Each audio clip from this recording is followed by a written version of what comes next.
मी माझे मावळो सर्व, तू तुझे उगवो आता. मी तू पण जगन्नाथा, होवो एकचितत्वता. देवभक्त असे द्वैत, अद्वयत्व न खंडिता. दाखवी देवदेवेशा, प्रार्थना ही तुला आता. सद्गुरुनाथ महाराज की जय. न वेद यज्ञा दयनेन दानैर्न च क्रियाभिर्न तपोभिर्ग्रही एवं रूपः शक्य अहं नृलोके द्रष्टुम तद अन्येन कुरु प्रवीर. 48वा श्लोक आहे हा. या मृत्यूलोकाच्या ठिकाणी तुझ्या वाचून दुसऱ्या कोणालाही वेद यज्ञ अध्ययन दानादिक क्रियेने अथवा उग्र तपाने देखील हे रूप पाहणे शक्य नाही. हे विश्वरूपाबद्दलच श्रीकृष्ण अर्जुनाला सांगतो आहे की विश्वरूप दर्शनाचं महत्व काय आहे.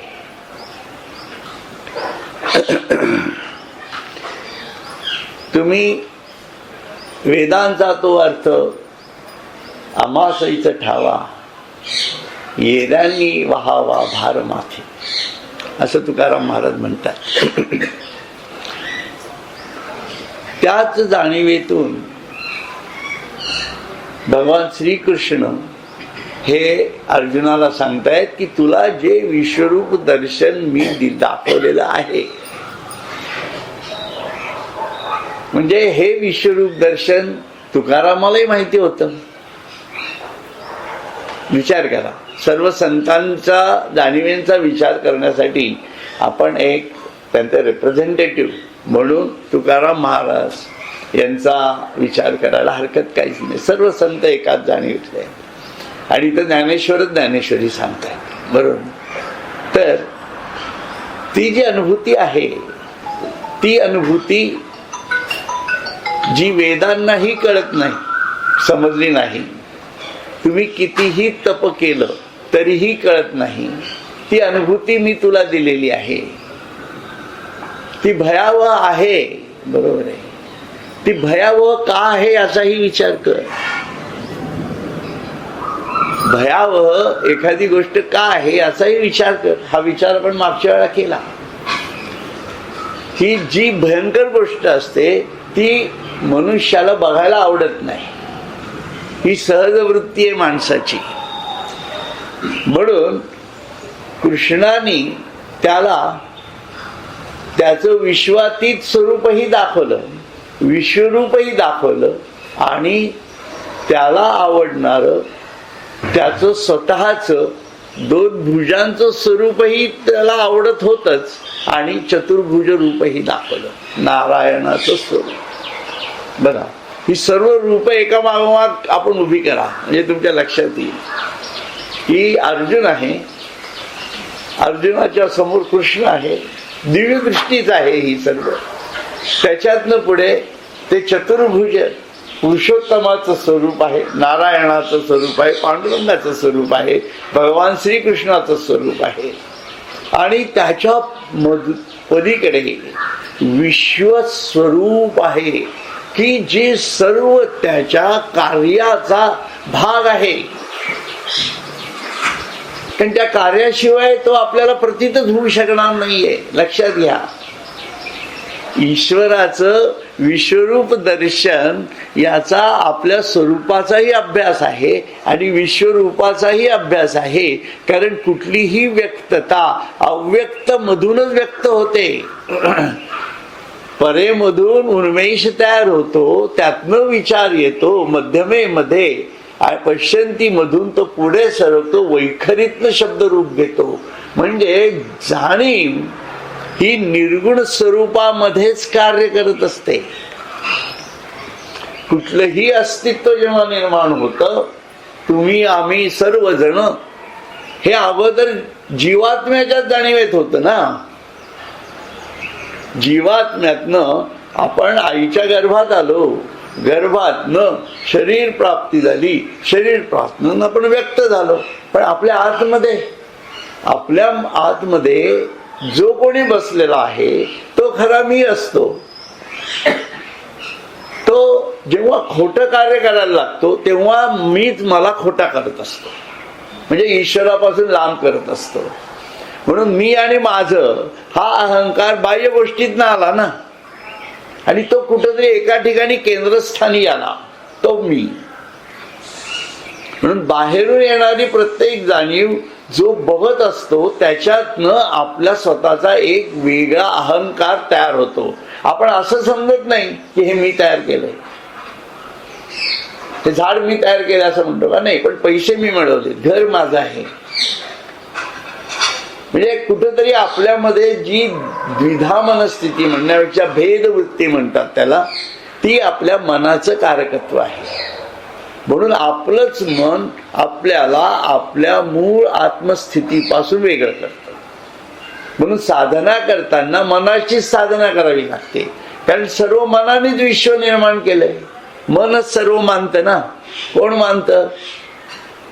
हा माझा मुलगा, ही माझी बायको, ही माझी नातू, हे माझं घर, ही माझे या बँकेत पैसे आहेत, मी माझा प्लॉट तिकडं आहे, माझी ही गाडी. हे कोणी केलं सगळं तयार? आपल्या मनानेच केलं ना.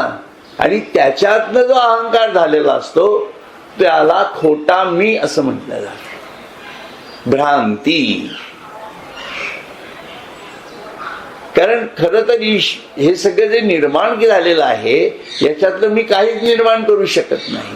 ही वस्तुस्थिती कळावी लागते, आणि ही नुसती कळून उपयोग नाही, तिला ती पटवून घ्यावी लागते. मंगळसूत्र पटवतो ना आपण, का पटवतो? कारण तो माझा नवरा आहे हे मला पटवून घ्यावं लागतं. हा, पटवण्याची भूमिका आहे. प्रकृतीला सुद्धा कार्य करत असताना ईश्वर, तिला तो संपूर्ण परेला तो संपूर्ण पुरुषोत्तम माहिती आहे ना, सच्चिदानंद स्वरूप माहिती आहे. परंतु तीच परा त्याचं छोटस ज्ञान विभाजित करते आणि स्वतःच्या अष्टधा प्रकृतीच्या मार्फत जो साचा तयार होईल त्या जाणीवेसाठी त्याच्यामध्ये त्याला बसवते, त्या ज्ञानाला, आणि ते ज्ञान स्वतःला व्यक्त करतं. हा साधा अस्तित्व निर्मितीचा नियम आहे, आणि हे शास्त्रांनी पण सिद्ध केले. तुम्ही जर गुरुगीता ऐकत असाल सध्या, तर त्याच्यामधनं हा संपूर्ण विषय मी खूप खुलासेवार सांगितलेला आहे. आणि त्याच्यातनं ते जे अस्तित्व निर्माण होतं, त्या अस्तित्वाला स्वयंभू जेव्हा जाणीव असते, बाकी जडत्वाला स्वतःची जाणीव नाही. परंतु आपल्यामध्ये जे प्राणतत्व आहे, आपल्यामधली जी त्याच्यातनं मन निर्माण झालं आहे, जी बुद्धी निर्माण झालेली आहे, ती प्राणातनं जडातनं निर्माण झाल्यामुळे आपण त्या अज्ञानातनं स्वतःला समजत राहतो की मी हा या जगापासून वेगळा आहे.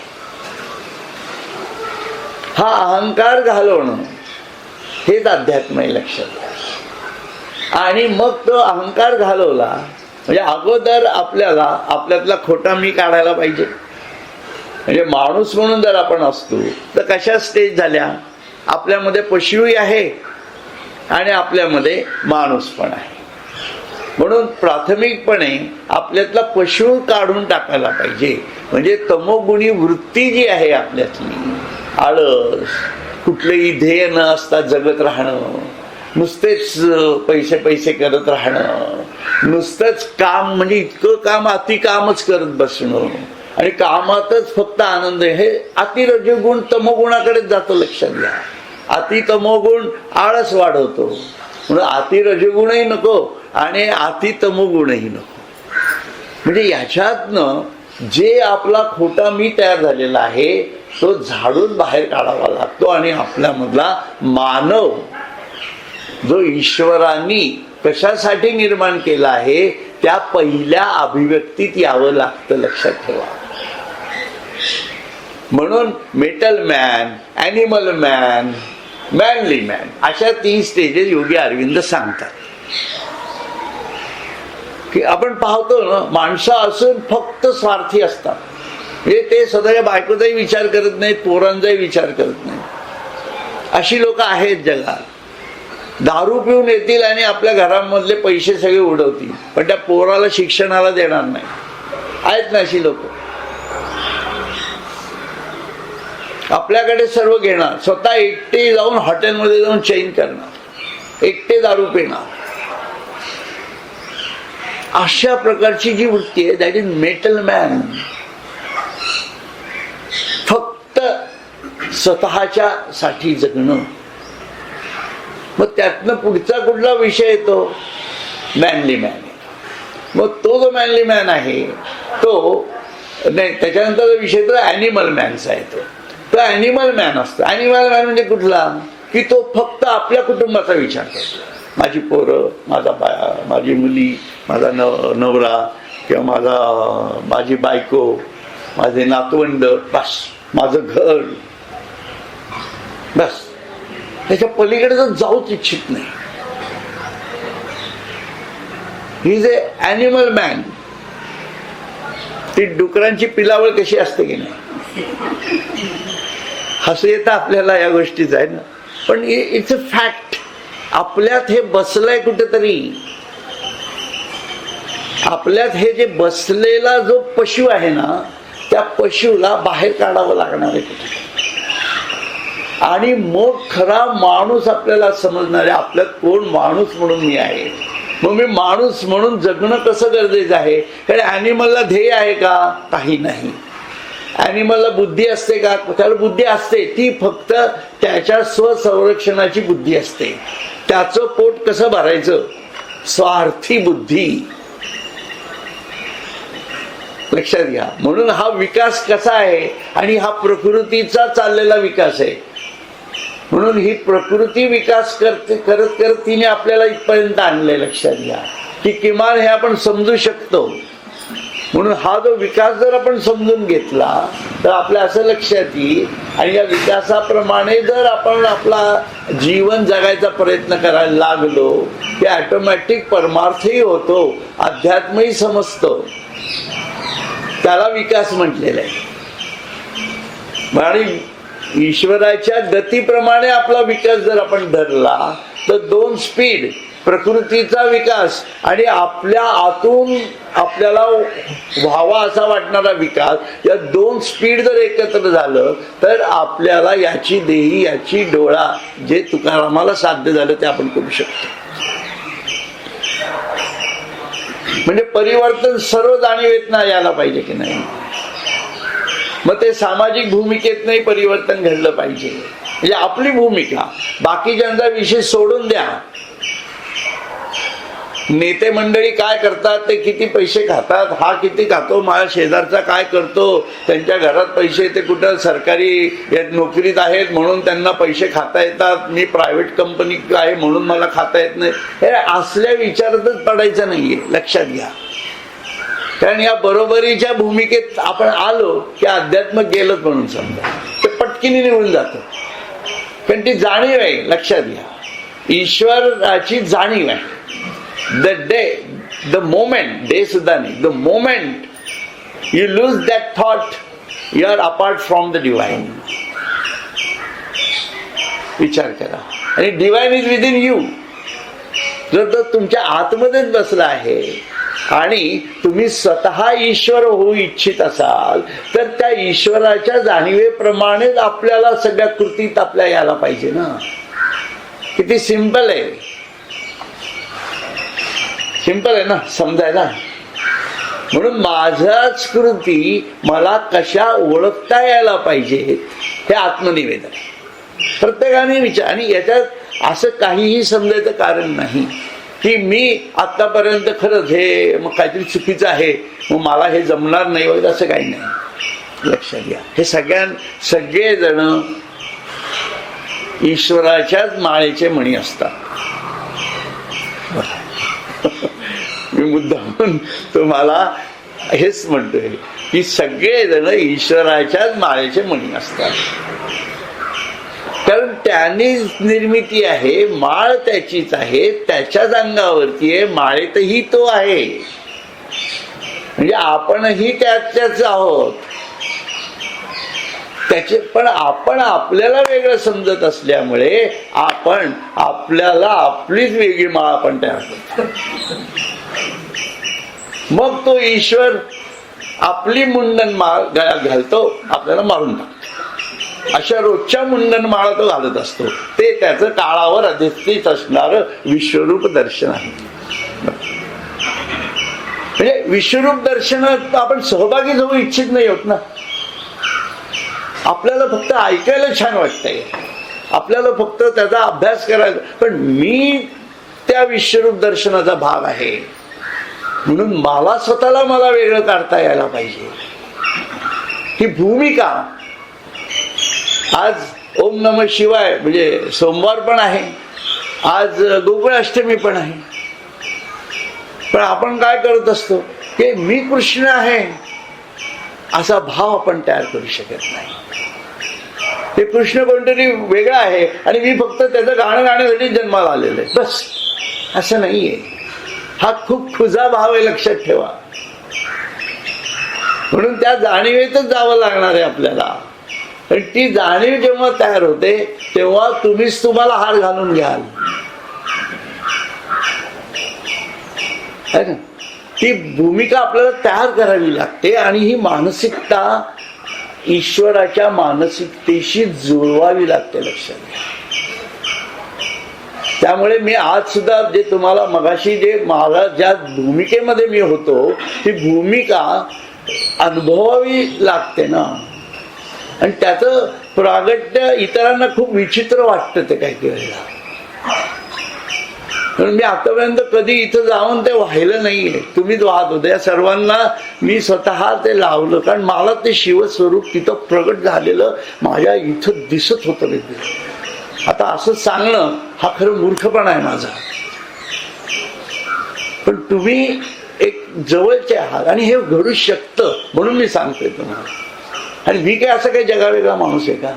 असं काही नाहीये, लक्षात घ्या. जितकं आपण सहज असू, जितके आपण ईश्वराच्या जाणीवेत राहू, तितकी सहजपणे तो आपल्या आतमध्ये असतो ही जाणीव तयार करावी लागते. म्हणून तो वेदांना कळला नाही. तो तुम्ही खूप तप जरी केली, लक्षात घ्या, तरीही तो कळत नाही. त्याला कारण काय हो? कारण तप करणारा माणूस जो असतो तो विशिष्ट भूमिकेत जाऊन तप करत असतो. सहजावस्था गेलेली असते त्याची, बघा तुम्ही. म्हणून ते का म्हणताय तिथं की तुम्ही वेद जाणून घेतले, वेदांचा खूप अभ्यास केला म्हणजे तो कळेल असं वाटतं का? खूप यज्ञ केले तर होणार आहे का? यज्ञ म्हणजे त्यावेळेच्या काळातले यज्ञ, होम करून वगैरे. परंतु इथं यज्ञ कुठला करावा लागतो तेच लोकांना ज्ञानेश्वरांनी अगोदर सांगितलंय. मनाचा आणि बुद्धीचा यज्ञ तो कसा करायचा तेही आपल्याला माहिती आहे. हे सगळं सांगितलंय ना आपल्याला. मग तो यज्ञ मनाचा म्हणजे ही सगळी मानसिकता आहे, लक्षात घ्या. म्हणून मी तुम्हाला सांगतो की तुम्ही कडी लावून बसा. आजच्या याच्यात मी सांगितलेलं आहे की कडी लावून का बसा. आपल्याला ईश्वर कृपेने एवढी मोठी घरं बिरं सगळी आहेत, आपल्याला खोल्या आहेत आणि आपले नवरे किंवा आपल्या बायका आपल्या ऐकण्यात आहेत की बाबा मी जर कमी घरात जागा असेल समजा तर तुम्ही जरा बाहेर बसा, मी 1 तास बसणार आहे. नवरा गुपचूप बाहेर जातो किंवा बायकोला सांगितलं तर बायको जाते. कसे? त्याच्यामुळे तो प्रॉब्लेम नाही आपल्याला, पण ती मानसिकताच नाही आपल्याला. म्हणून कुठं अरण्यात जाऊन कुठंतरी जाऊन अशा साधना करण्यात तसं काही हशील आपल्यासारख्या गृहस्थाश्रमी लोकांसाठी नक्कीच नाही. म्हणून बैठक पाहिजे आहे ती मनाची बैठक पाहिजे है ना.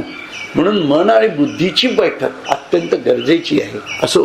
आणि पुढे काय म्हणतात, वेद यज्ञ अध्ययन, म्हणजे नुसतं अध्ययन करून तरी काय उपयोग होणार आहे का? अध्ययन सुद्धा म्हटलंय, त्यांचा शब्द आहे बघा. हो, ज्ञान अध्ययन, ज्ञानाच्या अध्ययनाने सुद्धा तो प्राप्त होत नाही. हे तुम्ही जर असं म्हणत असाल की मी नुसतीच पारायण करीन किंवा नुसतेच ग्रंथांचं वाचन करीन, ते ठीक आहे, ते एका लेवलपर्यंत ठीक आहे, पण कुठंतरी त्याला आपल्याला ज्ञानाला विज्ञानात आणावंच लागलं, म्हणजे परत ते आलंच सगळं. म्हणून ते टाळताच येत नाही अशी स्थिती आहे. आणि जो ते टाळायचा प्रयत्न करतो ना, आणि एका कुठल्या तरी आपल्या मनातल्या प्रिज्युडिसच्या जाणीवेतनं जर तो करत राहिला तर लक्षात घ्या की तो कुठंतरी जाऊन वेळच वाया घालवत असतो. म्हणून नेमकंच कळावं लागणार आहे आणि नेमकाच अभ्यास व्हायला पाहिजे. आणि त्याच्यासाठीच हे सत्संग असतात. सत्संग कशासाठी पाहिजे? काही पुस्तकात दिलं नाही का? दिलेलं असतं, पण सत्संगामध्ये त्या व्यतिरिक्त जे वेगळं असू शकतं ते अनुभवल्याशिवाय माणसाला कळेल का ते? असं ते आहे. आणि पुढे काय म्हणतात, दानाधिक क्रियेने, दान म्हणून दान वगैरे यांना एक लिमिटेड आहे, ते करू नये अशातला भाग नाहीये, लक्षात घ्या. यज्ञ करू नका असंही म्हणण्याचा भाग नाहीये, अभ्यास करू नका असंही म्हणण्याचा भाग नाहीये, परंतु यातनं तो मला मिळालाच पाहिजे आणि मिळेलच असं नव्हे. म्हणून त्याच्यासाठी योग्य साधना आणि गुरुकृपे विण नाही आत्मज्ञान, हे का म्हटलं जातं? शेवटच्या स्टेजचं आहे, लक्षात घ्या. पण माणसं पहिल्या स्टेजपासूनच ते वापरतात, तसं नकोय. गुरुकृपे विण नाही आत्मज्ञान, वाहू गातो क्षीण साधनांचा, पण साधनांचा क्षीण केल्याशिवाय गुरुकृपा होत नाही, हे तितकंच सत्य आहे. स्वामींचे शब्द आहेत, म्हणून मी तुम्हाला ते सांगते. म्हणून साधना व्हायलाच पाहिजे, अध्ययन व्हायलाच पाहिजे, श्रवण मनन चिंतन व्हायलाच पाहिजे, पण साधनेची जोड पण व्हायला पाहिजे, तळमळ व्हायला पाहिजे, अनुताप व्हायला पाहिजे. आणि मग आत्मशोधाची शक्ती जी ध्येयाच्या जाणीवेतून कार्य करेल तीच तुम्हाला गुरुकृपेला विवश करेल.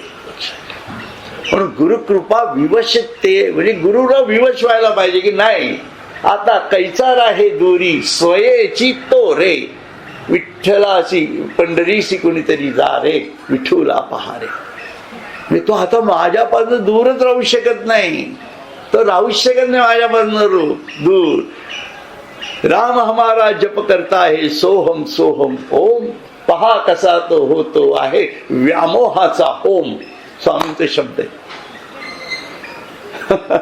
आता मी इतक्या जपाच्या जाणीवेमध्ये आहे की हा संपूर्ण जो व्यामोह आहे माझा, त्याचा होम पेटलेला आहे. म्हणून या सर्व गोष्टी आपल्याला समजून घेऊनच कराव्या लागतील. असो, अथवा उग्र तपाने देखील हे रूप पाहणे शक्य नाही. म्हणून ते काय म्हणतात, याची सोय पातले आणि वेदी मौनची घेतले, यज्ञ कीर मागवते आले स्वर्गोनिया. या स्वरूपापर्यंत येतात वेदांनी मौन धारण केले. म्हणजे या विश्वरूपाच्या जाणीवेपर्यंत वेद येतात, त्याच्या पुढे, कारण ते का असं झालं, ते ओंकाराच्या पलीकडे गेले. लक्षात घ्या, ओंकाराच्या पलीकडे शब्दच राहत नाहीत, अस्तित्वच शून्यात गेलेलं आहे. म्हणून अस्तित्व शून्य झालं की शब्द शून्य होणारच होणार. म्हणून ते मौनात जात. वेद मौनात गेले म्हणजे का गेले, म्हणजे ओंकाराच्या पलीकडे गेले, शब्दांच्या पलीकडे गेले. पण शब्द अगोदर होतेच ना, म्हणून शब्द हा हळूहळू भावात परावर्तित करावा लागतो. कारण ओंकार कसा तयार झाला, आकार आला, उकार आला, मकार आला, बरोबर, हा ओंकार तयार झाला. म्हणून त्याला शब्दाच्या जाणीवेतनं श्वासावरती अभिमंत्रित करून त्या ओंकाराला म्हणजे प्रणवाला म्हणजे सोहमला लक्षात घ्या. कारण मी ब्रह्म आहे, हीच एकमेव दिशा आहे साधनेची. बाकी कुठली दिशा जर कोणी सांगत असेल तर कृपया लक्षात घ्या, ती चुकीची आहे असं मी म्हणत नाही, आपल्या योग्यतेप्रमाणे ती सांगितलेली आहे.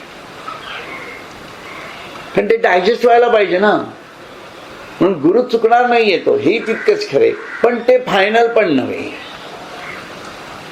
म्हणून मी काही लोकांना सांगितलं आहे की ती जाणीव एकदा आल्यानंतर मी योग्य ते तुम्हाला सांगेन, पण आता तुम्ही एवढंच करा, सांगितलं ना.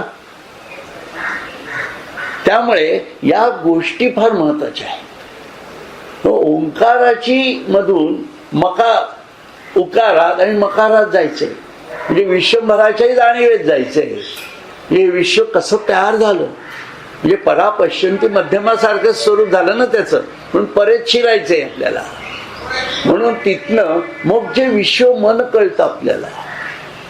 मकार हा जो आहे तो विश्व मनाचा आहे, लक्षात घ्या. आणि त्याच्या वरती जो बिंदू आहे अर्धचंद्राच्या वरचा, तो बिंदू स्वरूप चिदाकाशामध्ये बघावा लागतो. हे ठोक ज्ञान आहे, मी सांगतो तुम्हाला ते. याशिवाय वेगळी कुठली साधना या जगात असू शकत नाही. खालच्या साधनेत फरक पडेल, मग कोणी इडा पिंगला धरेल, कोणी अजून काही मानेल, कोणी काय अजून करेल, हे सर्व खालच्या स्तरावरच आहे. हे चुकीचं आहे असं म्हणण्याचा काही भाग आहे का? असं काही नाहीये. पण गाठायचंय काय आपल्याला, ते गाठायचं जर असेल तर मार्ग असाच आहे. म्हणून त्रिकूट कुठलं, त्रिकुटावरी नांदे, ते त्रिकूट कळावं लागणार आहे आपल्याला. त्या मी देखली पंढरी, मग तिथं पंढरी आहे, अजून विठ्ठल नाहीच आहे, मग विठ्ठल कुठं आहे? औटपीठी विठ्ठल. किती एक डिरेक्शनल आहे सगळं, लक्षात घ्या. म्हणून ही डिरेक्शनच आपल्याला कळली पाहिजे साधना करताना. या भूमिकेतनं आपल्याला ते विश्वरूप दिसतं किंवा विश्वरूपाची स्वरूपाची अनुभूती यायला लागते, तेव्हा शब्द हे मौन होतात. म्हणून त्याचं वर्णन केलं जातच नाही. आता काय जी अनुभूती आली असेल ती अनुभूती तुम्ही मला म्हणाल की वर्णन करून सांगा, काय कसं करणार सांगा तुम्ही मला, ते करू शकत नाही आपण. कारण ते कुठेतरी पलीकडे जाऊन तो फ्लॅश फक्त येतो आपल्याकडे, आणि तिथं काही काळ वेळ काही नाही, कारण ते काळातीत आहे. तुम्ही काळामध्ये आहात, ते काय तुमच्या काळाप्रमाणे ते बघत नाही, काही तुमच्या भावाप्रमाणे तो काळ तयार होतो. उद्या झोपेत सुद्धा तुम्हाला दिसेल ते चित्र, एवढं त्याचं स्वरूप आहे. म्हणून लिहिता वाचता खाता पिता जे हिंडता फिरता सर्वत्र विश्वमय जाणीवे आपल्यामध्ये सातत्याने ठेवायचं, त्याला अनुसंधान म्हटलं. असं अनुसंधान आहे, ही साधन आहे. म्हणून आपल्याला ईश्वराला पटवण्यासाठी त्या याच्यात आपल्याला ओवावं लागणार आहे, लक्षात घ्या. आपण ईश्वरामध्ये ओवूनच घेत नाही आपल्याला. घालतं ते मणी फुलं होता ना, ते फुल ओवल्यानंतर ते हारात जाईल.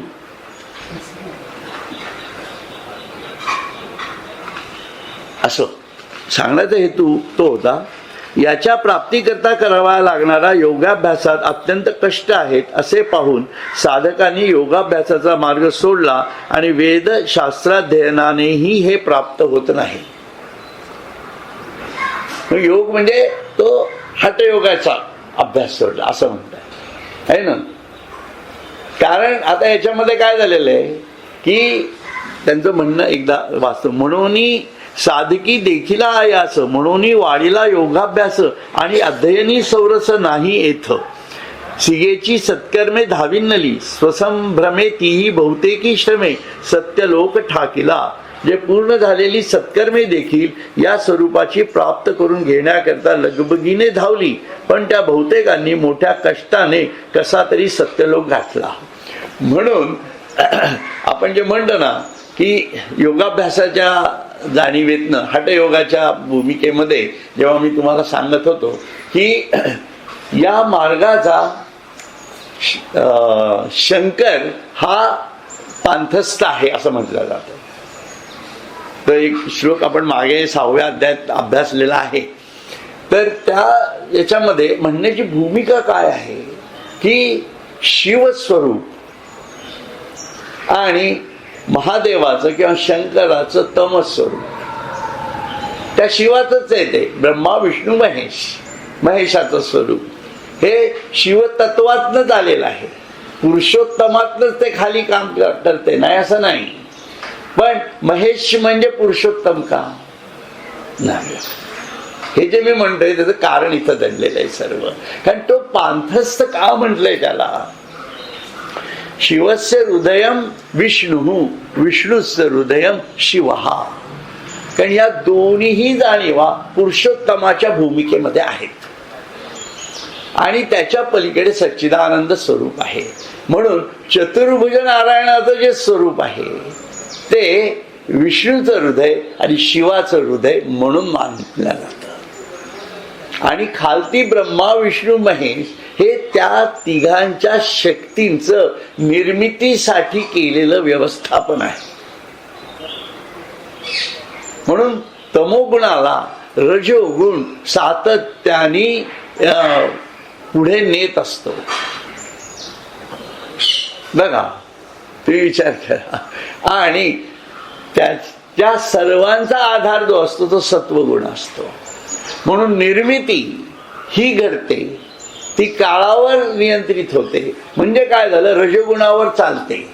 रजोगुण म्हणजे कर्माची जाणीव आली आणि ती तो काळ कुठे घेऊन जातो, तमोगुणाकडे महेशाकडे घेऊन जातो.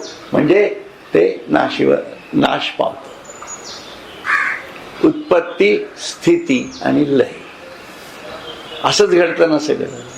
मग उत्पत्ती स्थिती लय हे ब्रह्मा विष्णू आणि महेशाच्या ज्ञान जाणीवेतून चालणारी क्रिया आहे. आणि ही क्रिया ज्याच्या आधाराने घडली तो पुरुषोत्तम, तो पांडुरंग, तो विष्णू. आणि त्याच्या पलीकडे असणारं जे विश्वातीत स्वरूप ते महाविष्णूचं स्वरूप आहे. लक्षात घ्या. आणि ते विश्वरूप दर्शन आपण बाकी कुठल्याही भूमिकेतनं केलं. अगदी खूप चांगली कर्म केली, खूप चांगलं हे केलं म्हणून खूप पुण्यवान असणं याची धडपड कशासाठी आहे. ओम भूर्भुवः महः जनः तपः सत्यम, सत्य लोकांपर्यंत आहे असं ते म्हणतात. म्हणून आपल्याला पाप आणि पुण्याच्याही पलीकडे जायचंय. खूप पुण्यवान व्हायचं. झालं, पुण्यवान झालो म्हणून मनुष्य जन्म मिळाला ना. आता मला पाप आणि पुण्याच्या पलीकडे जायचंय म्हणजे ईश्वरापर्यंत जाणार. कारण तो पाप पुण्याच्या परे आहे. मग प्रारब्ध भोगा आनंदाने. संचित कुठलं निर्माण होऊन देऊ नका नवीन. म्हणजे मग तुम्ही पुण्य मिळवू नका संचित, म्हणजे ती अलिप्तता आली पाहिजे. ईश्वर कार्य करतोय असं समजलं पाहिजे. ही का साधकाची भूमिका तयार होते. तर अलिप्तता ही आपल्या कुठल्याही कर्माचा कर्मबंधच तयार करत नाही. आणि मागच्या जन्मींची जी संचित असतील ती ज्ञानाग्नीचे निमुखे जेणे जाळली कर्मे अशेखे. त्यासाठी या ज्ञानाचा उपयोग म्हणजे श्रवण मनन चिंतन आलं.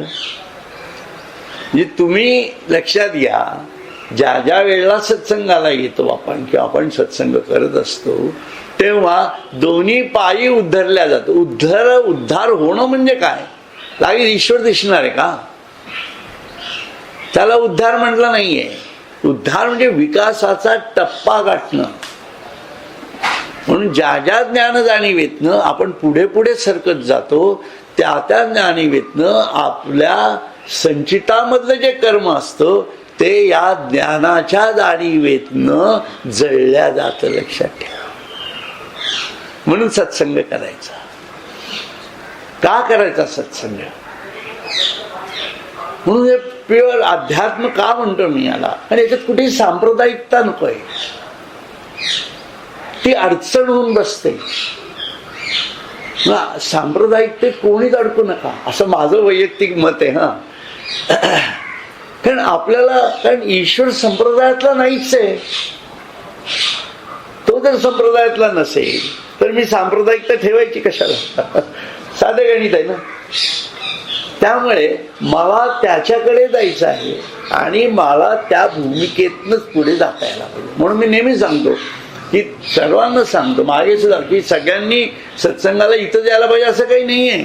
जे मला ओळखतात त्यांनी, पण आपल्या घराच्या जवळ जो सत्संग चालला असेल तो अटेंड करा आणि या भावनेतनं अटेंड करा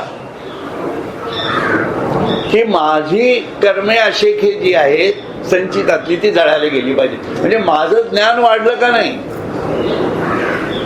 माझ्या ज्ञानामध्ये जर वृद्धी होत नसेल, कारण बाकीचं जग तर चाललंच आहे. जे ज्ञान मिळवायचं आहे पोटा पाण्यासाठी ते मिळवलेलं आहे. त्याची वृद्धी जसा जसा एक्सपिरियन्स घ्याल तशी तशी मिळणारच आहे त्याचा फायदा तुम्हाला. पण ज्याचा एक्सपिरियन्सच आपण कधी घेतलेला नाही ते ज्ञान वाढेल कसं? जे ज्ञानच आपण घेतलं नाही ते वाढेल कसं? म्हणून ते अनुभवात हळूहळू आणायचं आणि ते संचित जे आहे ते जाणून, हाच एकमेव मार्ग आहे बघा. म्हणून तुम्ही कुठेही भविष्यवाल्याकडे जाऊ नका, अंगठ्या घालू नका, काही करायची गरज नाही. ज्ञानाग्नीचे मुखे, कारण आपल्याला पण ध्येय ते पाहिजे. म्हणून अनुताप, ध्येय आणि आत्मशोधाची शक्ती ही त्रिसूत्री मला जी भावली ती मी सतत सांगत असतो. कारण ही बेसिक आहे बघा, खूप बेसिक आहे. बाकीच्या मग ऍस्पिरेशन, रिजेक्शन, सरेंडर वगैरे ते सगळं आहे, मी काही नाही म्हणत नाहीये. परंतु हा बेसच जर नसेल, आपल्याला अनुतापच झाला नसेल तर काय ऍस्पायर करणार आहात तुम्ही? काय रिजेक्ट करणार आहात आणि कुठं सरेंडर होणार? कारण आपण इतक्या अज्ञान भूमिकेत असतो. त्यांनी जे सांगितलं ते खूप वरच्या ज्ञान भूमिकेतनं सांगितलेलं असतं, नाही असं नाही. पण शेवटी अनुदिने अनुतापे तापलो राम राया. म्हणून समाजाशी कनेक्ट झालेले जे संत आहेत ना, समाजाशी कनेक्ट झालेले, त्या संतांच्या जाणीवेतूनच साधना असावी असं माझं म्हणणं आहे व्यक्तिशः. म्हणून हे संत रामदास स्वामी हे समाज कार्यासाठीच अवतार झालेले पुरुष होते. त्यामुळे या समाज कार्याच्या दृष्टीने आपल्याला हा विचार करावा लागला. हरिओम तत्सत, हरिओम तत्सत, हरिओम तत्सत.